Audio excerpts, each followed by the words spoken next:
Hello, everybody. Welcome to New Hope Fishing Lures.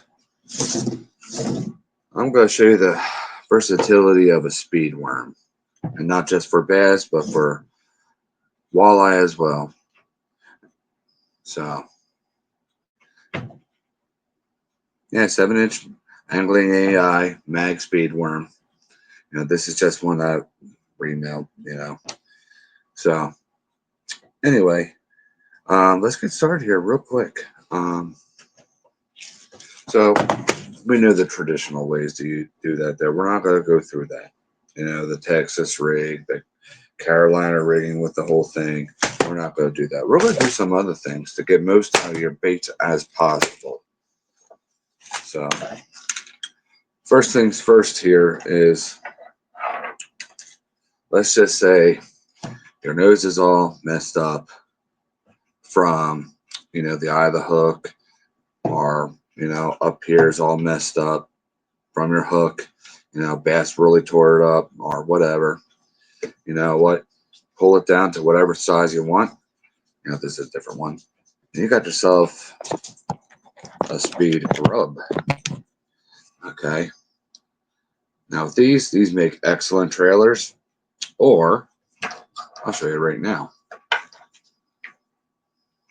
Get a jig head. There you go. And this here will work for smallmouth, largemouth, and walleye. You know, not the exact jig head out. Well, I guess I could use this with it, but yeah.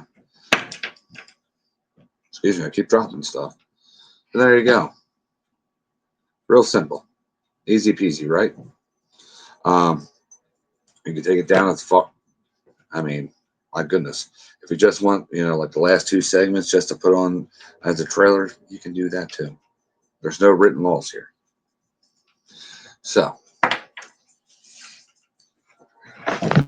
another thing is, um, for walleye fishermen too, that I've taken notice to and heard of.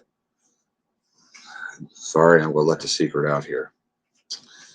Is a lot of walleye guys will use the whole thing or a smaller version of a speed worm and use it as in a bottom bouncing rig.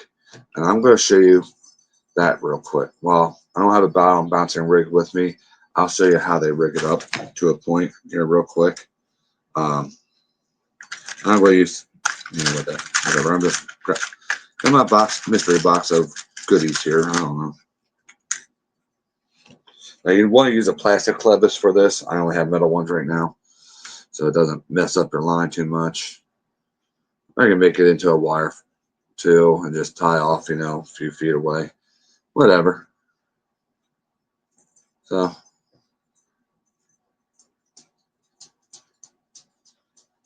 yeah, if I can do this right. Whatever pound test you want to use. Like I said, there's no written laws here. I don't like it when people say, oh, you have to use this pound test, that pound test, whatever. Whatever you want to use that makes you feel comfortable. Now, see, I fished the Susquehanna River, a lot of rocks around there, and every so often you'll get a muskie that likes to chomp on things. So I tend to use bigger line. A lot of people don't think I'm nuts for it. I think I'm losing my vision because I cannot get this thing to stay in this clevis, this string here.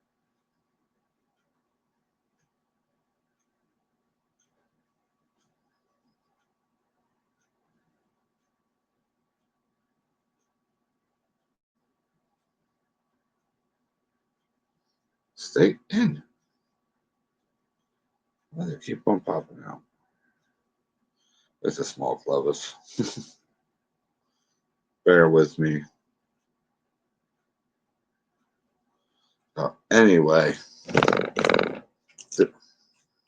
just for the heck of it, I have a Colorado blade. I just grabbed whatever kind of blade you want to use, whatever size blade you want to use. If you don't want to use the beads I use, I actually suggest a floating bead for this.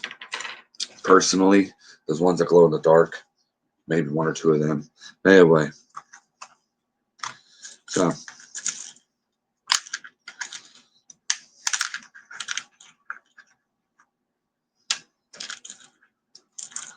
obviously you need a little spin bead here, and we'll just grab this orange one.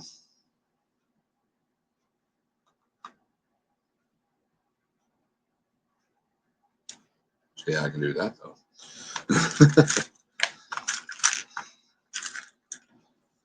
You know, and then maybe 2 more beads. You don't need a whole bunch, unless you want them. Want a whole bunch of them? Go right ahead. So I'm acting like I'm actually going to put this thing together. Well, I'm not. No. But anyway,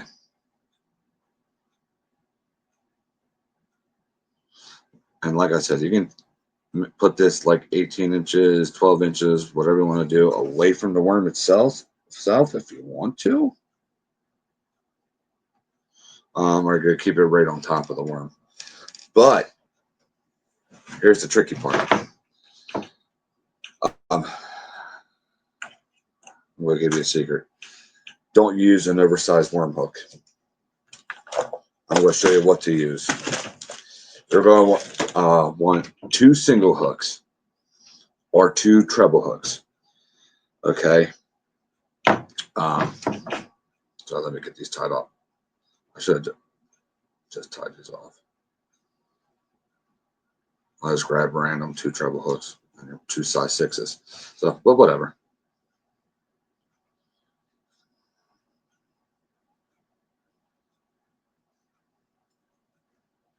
I'm not going to make any particular kind of knot. Like I said, this is just demonstration only. So, kind of start it.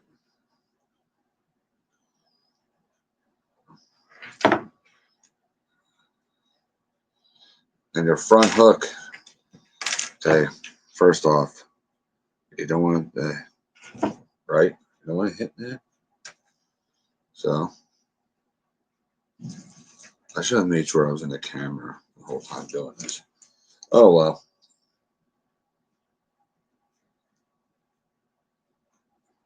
Ah. So use the single hook, see? I won't be stabbing myself. Or dropping it. I wish I knew how to edit videos because this thing would be heavily edited. But anywho, let's get this thing going. I don't want to make this a real long video for y'all. Okay.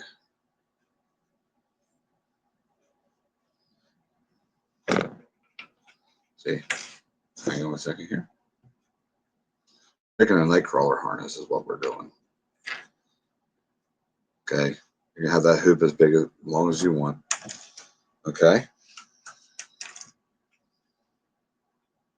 If you're fishing a lot of snags and rocks and stuff, maybe you don't want to use treble hooks.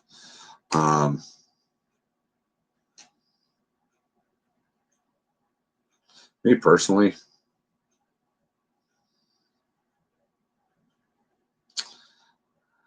I'd rather go with single hooks, honestly. Oh yeah, there I am acting like I'm actually tied this thing on.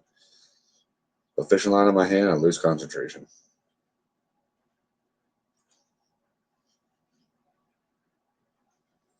Like I said, this demonstration only. I'm not actually making a big rig up or anything. So that was way too long. I had to laugh at myself there for a sec.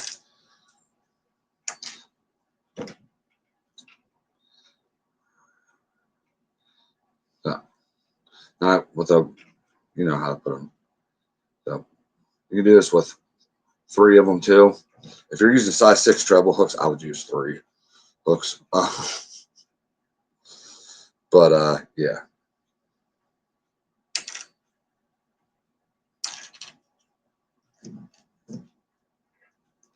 And then yeah, 1 in the head, 1 back near the tail. Actually, that one is not a size 6.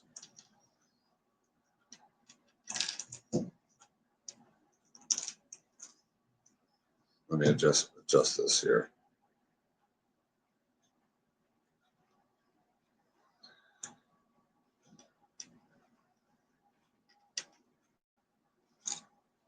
Come on now. Problem is, I'm trying to rush too much.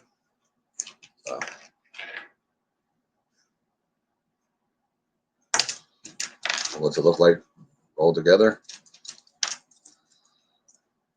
There you go.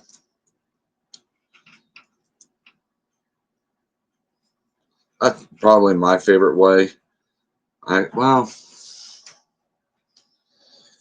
now what you can also do is if you have a big, not big, necessarily big, but like 3/8 ounce or 1 ounce inline spinner that's short, you can just take that treble hook off of there, put that ahead of this here, you know. Now, when it's presented like this, a lot of times, if you go near a muskie, sometimes I'll munch it, but yeah, that's one of my favorite ways. You know, but my other favorite way is to get it like that far away. You know, and that's what, 18 inches? Yeah.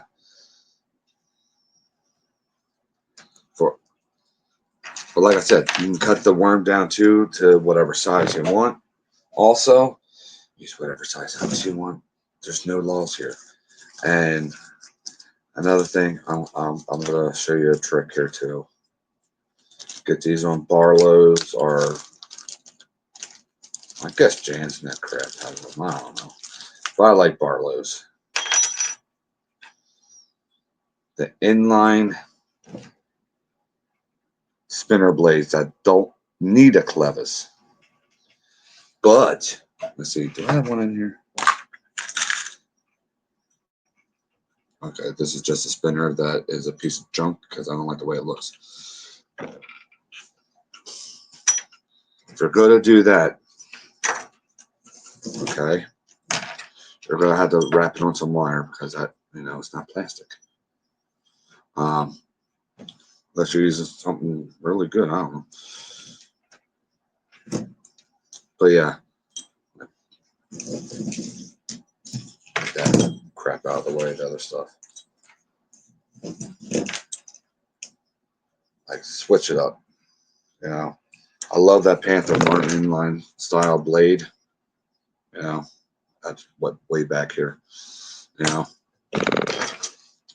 But bottom bouncers are Carolina rigged like this, or if it's heavy enough like this is a 1/2 ounce, just like that. And not to mention, I like Colorado blades and these types of blades the most, especially these, because no matter what, that blade's going to be spinning, even if it's just a tiny bit. If you have to go slow or whatever, So, and we obviously know, the best ways of weightless, With these, some people use a size 7 oversized hook or size 5. I personally use a size 5 EWG hook with these. I know some people don't rather use something bigger. Now, for muskies, I don't have anything out here. I should have had everything out here. I rarely ever use these. It just hit my head. Dude, you didn't have anything for muskies out here. Anyway, get yourself a bit, your favorite bucktail, whatever it is, okay? Or inline, whatever it is, shoot up, whatever. Take off the treble hook and the split ring, hook the whole 9 yards.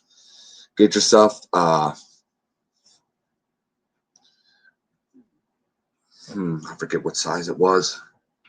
But anyway, either a beast hook or whatever you feel comfortable with. And then you get this thing really weedless, especially if you're using large Colorado blades or Indiana blades. Um, these are size 10s here. This is a size 10 here.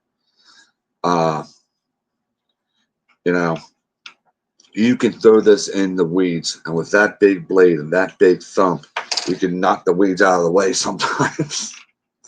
And this, too, you can bulge it on the surface, and that's going to come clean through those weeds sometimes, which you need sometimes. Or if you have bring them through the weeds or the rocks, and then there's a steep drop off, with this.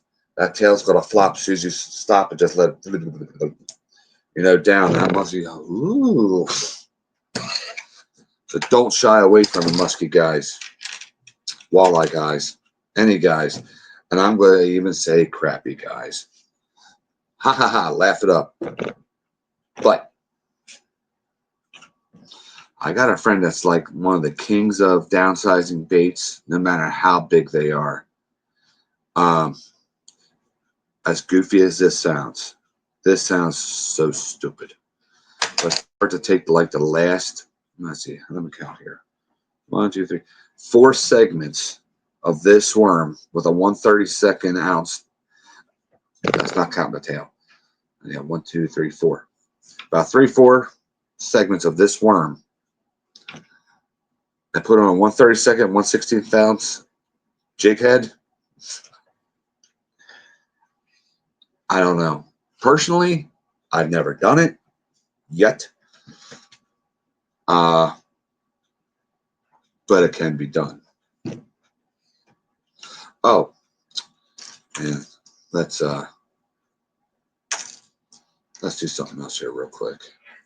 Along with that spinner rig here that I showed you, instead of doing the double hook rig, if you want to, if you're biting on something smaller, bada bing. Attach that.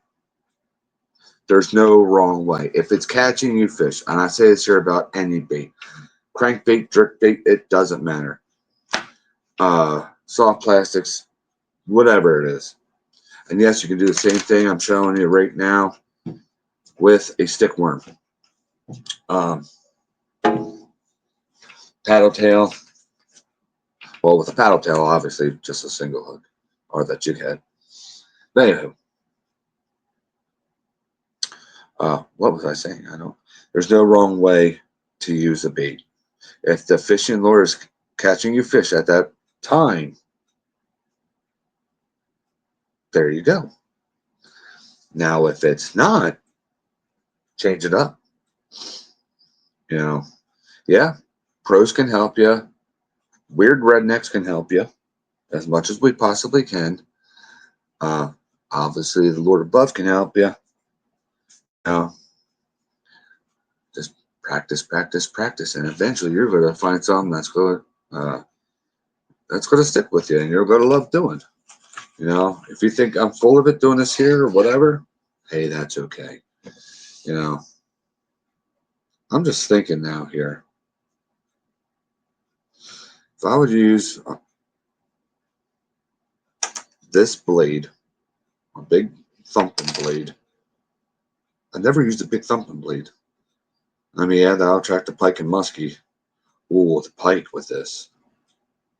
But we have to have some steel in there, some metal in there, or real hardcore fluorocarbon leader, which I'm not about that. I don't like fluorocarbon. But hey, everybody's different. So keep this in mind the next time you get a pack of big speed worms, big ribbon tail worms, sick worms. Get the most out of your bait, Oh, and some more things I'm going to show you. Oh, like I said, if your tail gets ripped off, okay, by a bass, you've got a 5-inch Senko now instead of a 7-inch speed worm. All right. And you can actually, I should tell people this more often. I don't know why. I know you gotta wait for the that count a little bit or whatever. It's kind of like frog fishing. You know, it gives it more action. Sometimes Senkos, I like to just nose hook them, no matter how big they are. Just something about that, you know. And oh, my worm's more messed up. Ned rig.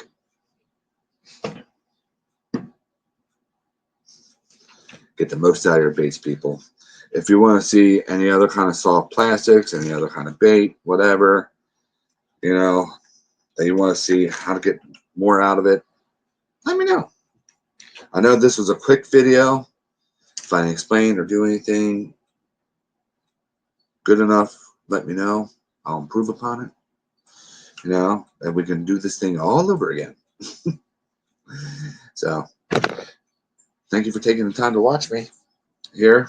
You know, um, and to the professional walleye fishermen out there, I'm sorry I left some secrets out. So, God bless each and every single one of you. Remember that I love you. More importantly, God loves you. And there's always new hope in Christ. See you next time.